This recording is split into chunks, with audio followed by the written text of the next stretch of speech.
कुर्बानी हर ऐसे शख्स पर वाजिब है जो मुसलमान हो, आकिल हो, बालिग हो, मुकीम हो, साहिब निसाब हो। जिन जिन अफराद पर कुर्बानी वाजिब हो जाती है उन पर अलग तौर पर कुर्बानी करना ज़रूरी है। ये बात बिल्कुल गलत है कि घर का सरबराह कुर्बानी कर ले तो घर के बाकी वो अफराद जिन पर कुर्बानी वाजिब है तो उनकी तरफ से कुर्बानी हो जाती है। ये बात बिल्कुल गलत है। सुनने इब्ने माजा में हदीस है, हुजूर नबी करीम सल्लल्लाहु अलैहि वसल्लम ने इरशाद फरमाया, मन कान लहू साअतुन, जिस शख्स में इतनी गुंजाइश है कि वो कुर्बानी करे, फल युज़ही, तो उसे चाहिए कि वो कुर्बानी करे।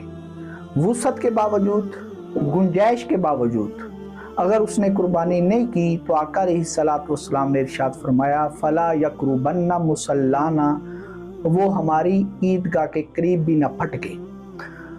हुजूर नबी करीम सल्लल्लाहु अलैहि वसल्लम के बारे में हज़रत अब्दुल्लाह इब्न उमर रज़ियल्लाहु ताला अन्हु फरमाते हैं, अश्शातु अन वाहिद, एक बकरी एक आदमी की तरफ से है तो घर का सरबराह अगर कुर्बानी करे तो घर के बाकी वो अफराद जिन पर कुर्बानी वाजिब है उनकी तरफ से कुर्बानी अदा नहीं होगी।